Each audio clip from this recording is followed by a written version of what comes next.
That has been the biggest catalyst for the growth of data science in B2B. B2B is like at least a decade or two behind B2C. Wanted to spend $40 million on rebranding ourselves.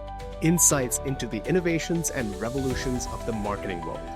Welcome to the Marketing Scientists Podcast.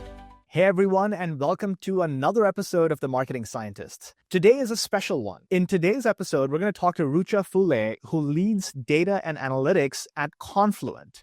She spent time both in B2C at companies like EA, Credit Karma, Chime, and now B2B at Confluent, working on data streaming for other companies. And so I'm very curious about how someone like Rucha structures and thinks about analytics organizations, especially as it pertains to marketing. So let's dive in. Rucha, welcome to this podcast. I still remember our first conversation probably like 2 years ago when we were just starting Paramark. It was the early days and getting feedback from folks who have been there, done that. And I think you were one of them. So thank you for, entertaining us over the last couple of years as we've, built this business. You've just taken on a new job. So I'm very excited about sort of learning, kind of your process on even landing on this new role and sort of digging into, how you think about analytics teams broadly. So welcome, lots to dig into. Let's start with that. What drew you to Confluent? Tell me a little bit about sort of the journey and how you landed here, especially given all the things that are happening in data and AI. I have to assume that was part of your calculus. Yeah, you got that right. So you probably answered the question for me. For those who don't know, Confluent is a managed Kafka service. So it started as taking the open source Kafka and providing a managed version of that for large enterprises. And now we have something called the data streaming platform. We have a bunch of services that come with it. So as you think about the world of AI and AI apps, you don't want batch processing happening for your data. You want your data streaming. You want it live because a bunch of your apps are now pulling these live data to power a bunch of other apps that are happening. So that's exciting. So for me, the big draw was, hey, if I am not in a company building the foundational models, I want to be in the ecosystem that's helping the companies in the world adopt more and more of AI solutions. And Confluent seemed like the right place to be in. And that was what was the biggest draw for me. Okay. And, our audience ends up being sort of more on the marketing side. And so they're totally not going to understand what is Kafka and what is streaming. So break it down for us, like from a marketer standpoint or from a less technical standpoint, where is Confluent in the ecosystem, and what does that mean to go batch versus streaming? Yeah, that's a great question, and happy to do that. So think of the world that exists today for most companies. How do we get our data into our data warehouse from where it either becomes available for operational analysis, reporting, data science models, or it powers some of your actually live apps on your website, on your apps. What has traditionally been the model has been data is available upstream in one of the systems, and every few hours, depending on your use case, you will go and fetch that data from an upstream system, whether it's Marketo, NetSuite, whether it's Meta. So all of this data you're trying to pull in so that you can make it, clean it, transform it, make it available for your internal use cases, whether it's just operational or you're trying to, power other apps through this data. When you think of how the world is now moving more and more, and some companies have always needed immediate data, right? Real time. So think from batch to real time. A lot of companies always needed this, right? Think of an Amazon. You're going there, you're looking at browsing through different products. You need real-time data to understand someone's looking at a product, and you want to quickly have that information available, run through your recommendation model, give you the next best product to sell, right? So some companies have always needed the streaming data, which is why Kafka's existed for so long. But more and more companies now are, with AI being, part of everybody's workflows, are now moving to a place where they want to move away from this batch processing and want to move into the streaming data world where your data is continuously flowing through. That's what Confluent does. So Kafka is an open source data streaming platform that's available. Confluent provides a managed version of that, and that's why it's so critical with the AI proliferation. I mean, that makes complete sense. More real time. We hear that from our customers all the time. So maybe we have to use Confluent when we get to that stage. Um, okay, and you've spent, prior to joining Confluent, you've spent a lot of time in consumer companies, right? So you were at EA, you were at Credit Karma, you were at Chime, and obviously, we didn't overlap, but you were at Invoice to Go early as well. And now you've gone from sort of, data and analytics in those consumer environments to running data for a B2B company. After a few, if you're allowed to say this, what are the big things that you see being different from the consumer world and the B2B world? It's so fascinating. It's like a whole different world that I'm in. Like you said, I've spent most of my time in consumer companies. And it made sense because data science almost started in consumer companies, right? The original Meta, Google. This is where data science actually started. This is where you needed data to make the best business decisions. So I got my start there. Fintechs tend to be very data driven, very data heavy. And what I found there was a lot of places, a lot of these companies, data was at the heart of how you were doing your business. It almost was second nature for people to think of a decision and then say, do we have data to look at this? Do we have data to test? Do we have enough data that tells us this might be the right direction to go for product, for marketing? And when you move to a B2B space, one thing that stands out is that you're not quite at the heart of all the decision making yet. And what has happened is, as more and more B2B companies have scaled, have now also collected a lot of their data, we are now seeing that transition in B2B companies happening, which started in B2C and now sort of everyday thing at a B2C company. So I am beginning to see, and maybe because more and more of these B2C folks like me are moving into these industries, data is becoming critical. It is becoming the heart of how you drive all the decisions. So I'm excited because I feel like I'm now in a very early stage of this data transformation happening at these B2B companies. And the good thing is there's a lot of demand for it. People understand it. They're like, we want to do this based on data rather than just our instinct and our gut every time. So tell us more, help us get better. And I feel like I'm at the start of that. And that's why it's super exciting right now. All right, interesting. That was a very diplomatic answer. You didn't give me any spicy takes on how it'd be. I think, honestly, I think B2B is like at least a decade or two behind B2C is how I sort of perceive it, right? And it's because, like you said, we haven't had to rely in B2B on data as kind of the key decision making. And I think we also overcomplicate our lives a little bit, in terms of how we think about sort of using the right data. Are we collecting the right data? And then, yeah, it's just, it's complicated. So I love B2C, even though I've spent most of my time in B2B. The one thing I'll tell you why this is now so important, and you're seeing so much data science happening in B2B companies, is I think up until the SaaS model was very much a pay per seat or an upfront cost for some services you were getting paid, you didn't quite need data science. You were like, we know how to do the sales motion. We know how to get it in the hands of the customer. And once someone's signed that contract, we don't need to worry about that for the next 12 months, next 3 years, next 5 months, 5 years. Most companies, and Confluent also is doing it, a lot of B2B companies, SaaS companies, are now moving to a model where you pay for what you consume. Right. And that has been the biggest catalyst for the growth of data science in B2B. Because now you no longer are doing that one sale and not worrying about it for a long period of time.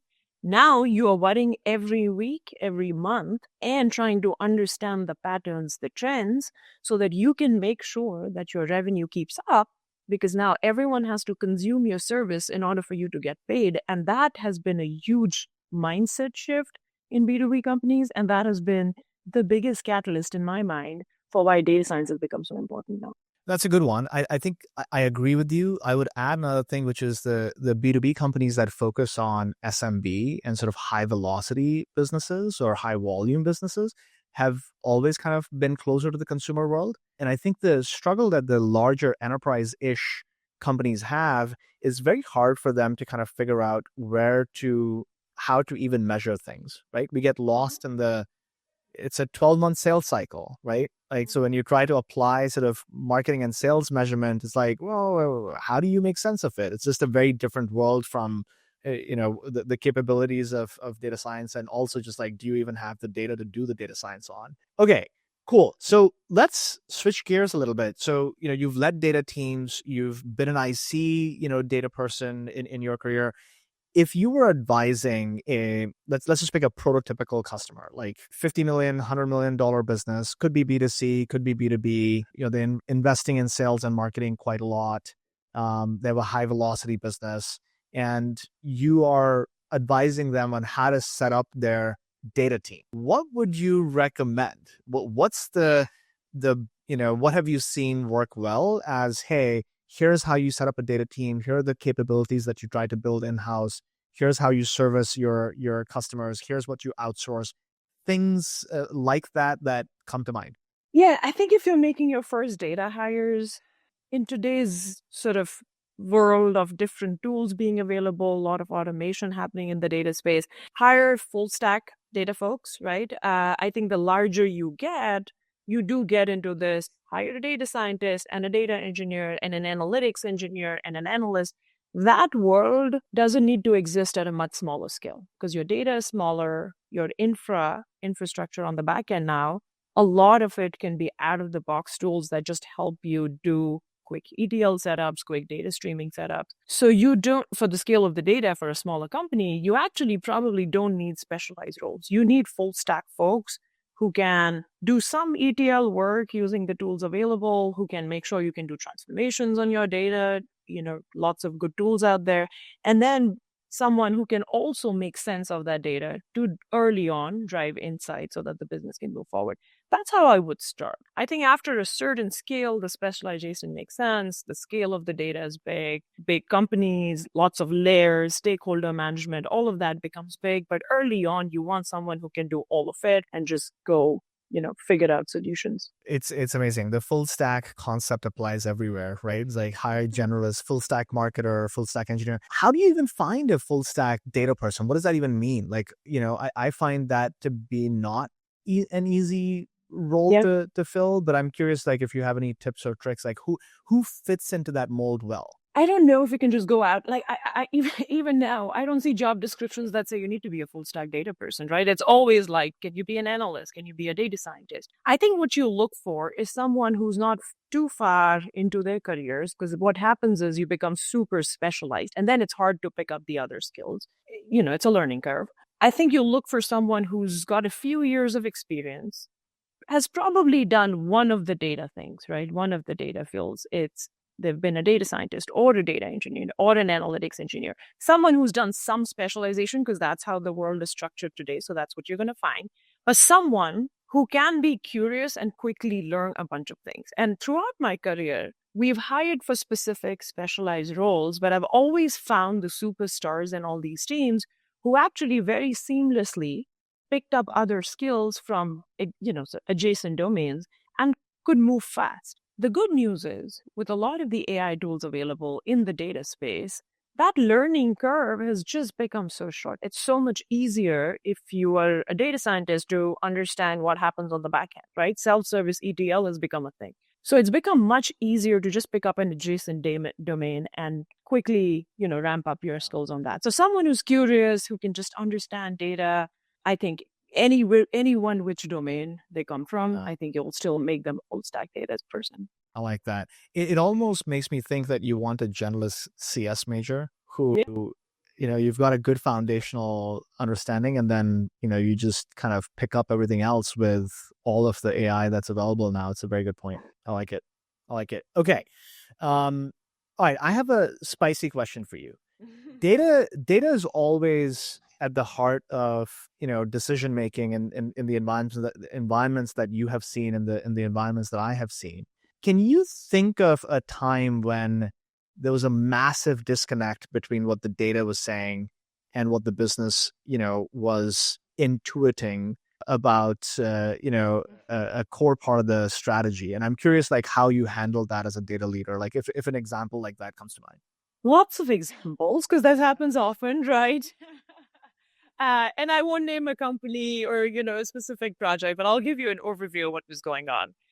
A fairly large company. We were going through a rebranding effort, so wanted to spend, upwards of 40 million on sort of rebranding ourselves. Like, we are not a one-trick pony. We do four other things, and you should come to us for other things, which made sense. That's how the product was developing. We spent money. There was a pretty large marketing campaign behind it, and you know the full life cycle. A big agency, lots of work going in from the in-house creative and marketing folks as well as the agency folks, and we do media buys, and we're trying to now roll out this campaign. How do you measure a branding campaign? And I know you've got great ideas on this one. But back in the day, what is the thing that you're driving, especially for a brand that was fairly well known even when we were doing this? So very well known household name. How do you go about and rebrand this? And how do you measure? Like, how do we measure what people are thinking about the brand now? We came up with the metric of unaided awareness. And how do we measure this? And how do we make sure that, okay, now people now think of us, when they think of this product, they actually think of us as well. And that tells us that, hey, the branding, the rebranding is working.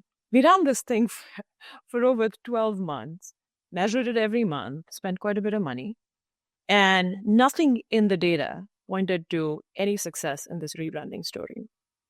But this was a committed campaign, big thing for the CMO.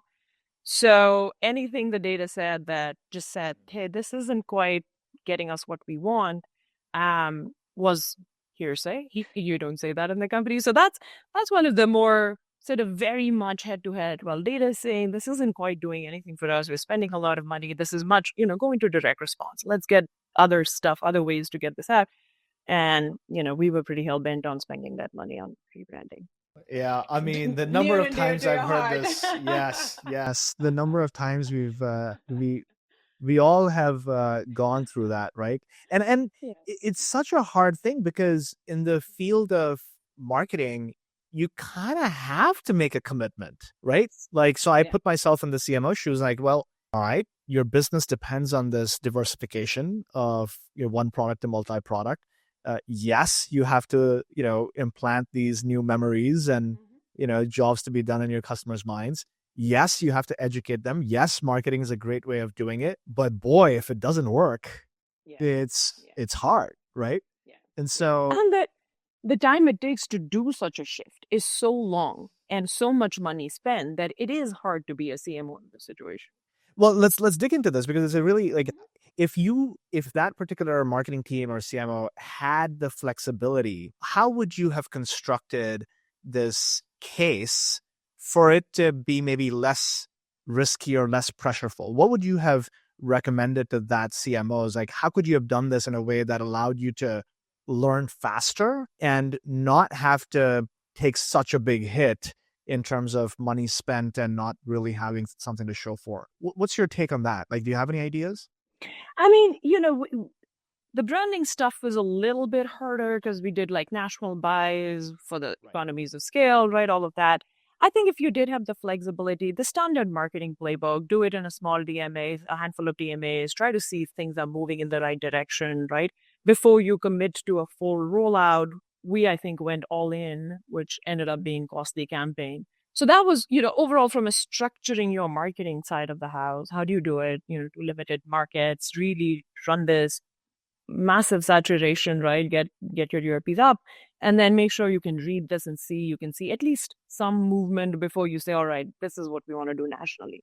So that let's pause there. That is such a simple idea, and yet people don't do this. Why? Why do you think that is? Like, I don't know. We proposed it. We tried to get that going. I think there were constraints around how we were going to commit to spending this money, how we were going to do it nationally, and how we were going to read this for a long enough time to get the reads. But yes, it seems like such a straightforward idea.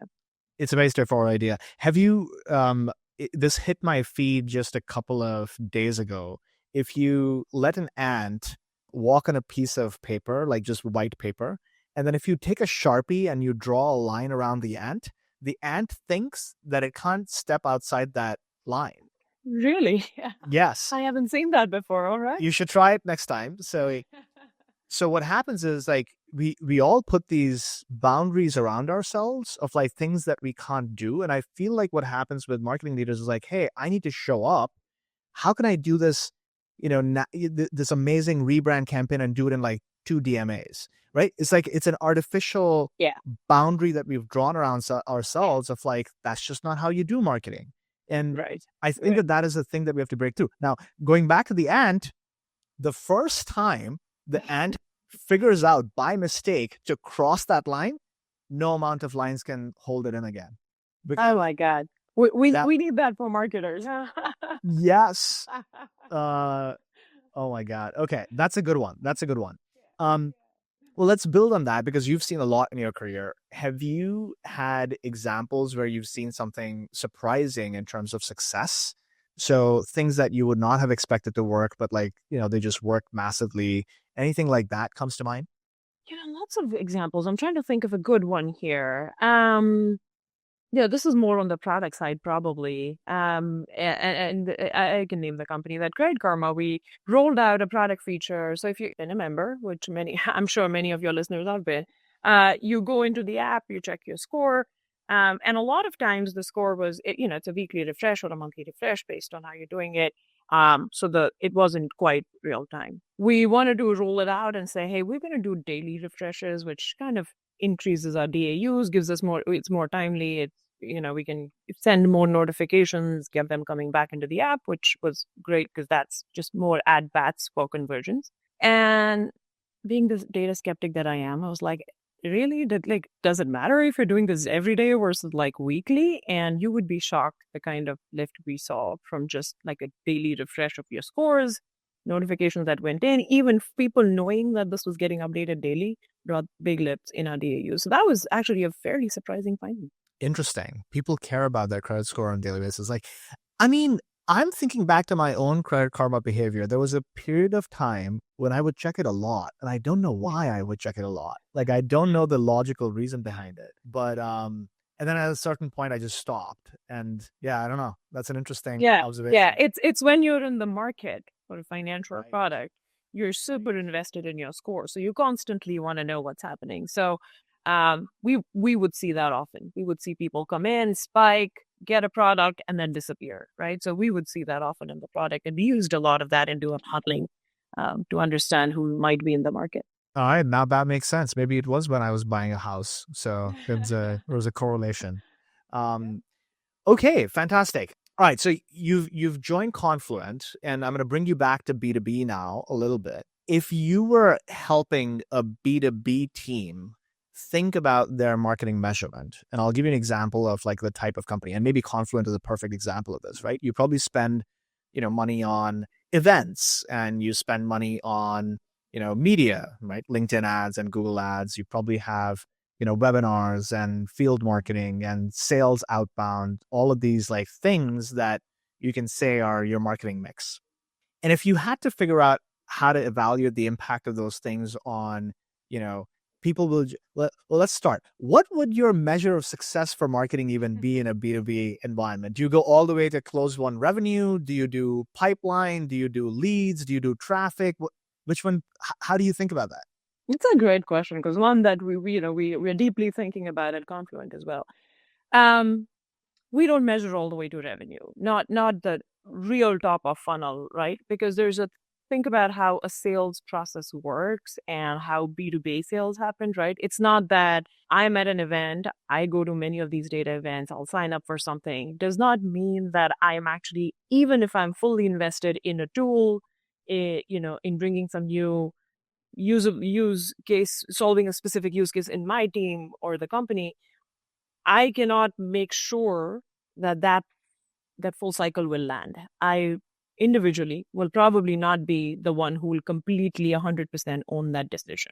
In B2C, it's a lot more straightforward. You're marketing to me, I got the answer, I've got the money, I'm going to spend it, right?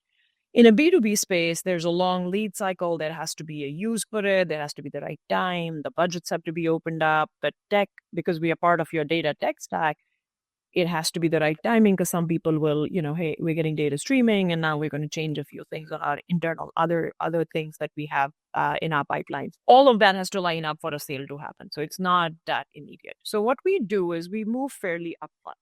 We're like, hey, have we gotten a lead that... Pause. Rucha, music to my ears. because I've been saying this to all of our B2B customers and prospects, and it's very fashionable in B2B to say it's revenue. Oh, And God. I keep telling people that if you're in a, complicated enterprise sale environment, there's a lot that is not in marketing's control.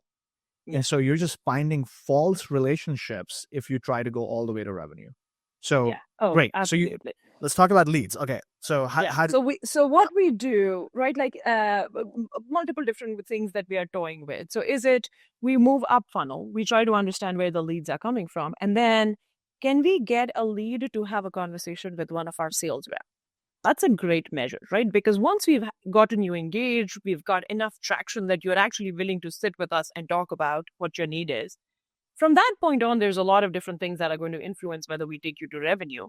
But at least marketing is then, we're measuring marketing on are you bringing us leads that are invested enough to spend some time with us hearing what we can offer. I think that's a great way to measure it. To be clear, we do measure eventually, right? How many of these become paying customers and where, what are the channels that make sense? Where should we invest more to get a sense for what eventually drives value? But that's not how we measure our top of funnel marketing spend. makes a lot of sense. I've also, and I'm curious to get your take on this, we've been recommending for B2B companies to also measure qualified traffic. And the way we come up with this metric is basically people who are not bouncing from your site, right? So these are at least, 30-second, 60-second sessions on your website, just browsing. And the thought process here is that, hey, if your qualified traffic is going up and to the right, your marketing must be doing the right thing to bring those people to your front door. Now, they may not be ready to talk to a salesperson. They may not even be ready to sign up for anything, but they're there and they're doing their research. I'm curious if you have a thought around if that's a good or a bad metric.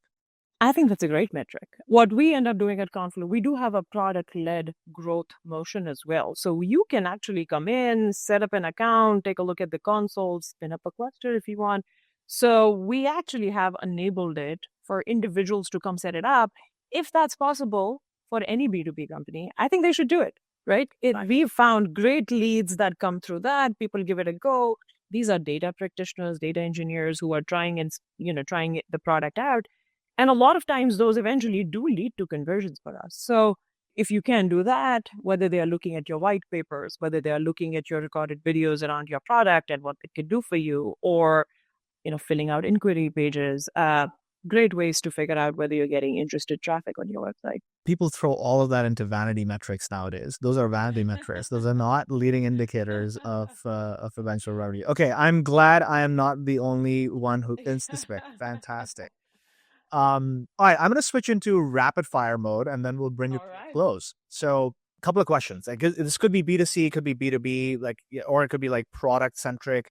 What's a metric that you secretly love that others might roll their eyes at? DAUs.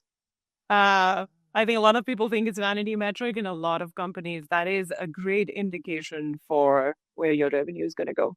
Interesting. So just like looking at if your DAUs as a percentage of your total users is going up, or you look at it as a percentage or just an aggregate number? As a percentage is more useful, just because you're seeing how sticky your product is now beginning to get. I like it. Okay. Another one. What's a surprising career sliding door moment, which means a path that you almost took that would have been totally different? At EA, I spent about a year being a product manager because, I got my start in data science analytics. I loved it. But when you move in a technology company, at the back of your mind, you're always like, I need to be a PM because I think those guys are doing cool, important things. We can say that here. PMs are overrated. So I clawed my way into a PM role at EA and spent about a year doing it. And had I not seen myself grow fast, if I'd seen myself grow fast there, I would have probably gone down that path. But I came back to data science. I loved it. And I was like, that's okay. I think I'm good where I am. So that's an interesting one. I have so many spicy thoughts on PMs. So hopefully no PMs are as thing. But I've been a PM before, and I swore to myself I'd never want to do that job. So, Yeah, I look back now and I'm like, I think that was the right move. I'm going back into data. there we go. All right. What's a superpower as a leader that you have that people may not see at the surface level when they first meet you? I think the ability to connect very disparate data things happening in the company and being able to, this makes sense. This is why we see many disparate things, but I know what the story is. And you probably can't tell the first time you meet me. It takes, obviously some pattern recognition, but I think I'm fairly good at piecing it all together, understanding how different things fit together, even in terms of trends or different types of analysis we are doing or different technologies we are trying. I think that bringing it together into a story comes easy to me. All right, fantastic. What a great one to end it on, because any great data leader or marketing leader, that's eventually what we're trying to do, right? Especially in marketing measurement, is connect the dots between all of those disparate data sources, right? Brand trackers, search, traffic, leads, sales, all of this stuff is very hard to bring together. Fantastic. Are you hiring? Yes, the few roles open. We are also a remote first company, so we are fairly distributed. We have a large presence in India, but we do have some roles here in the US as well. So don't forget to check out our careers website. There we go. All right, go check out Confluent. Go check out Rucha. Do you write online, Rucha, or not really? Yeah. Not a whole lot. I do want to do more of it. Pranav, you're the inspiration. But I need to get better at my time management here to get to it. Well, I'm sure you have lots of interesting things to say. So this was a lot of fun. Thank you for joining us. We'll do it again in a few months. And thanks for joining. Yeah, thank you so much. All right, folks, that was Rucha Fulay, VP of Data and Analytics at Confluent. And I hope you learned as much as I did, because this was a fantastic conversation. And tune in again next week for another great episode.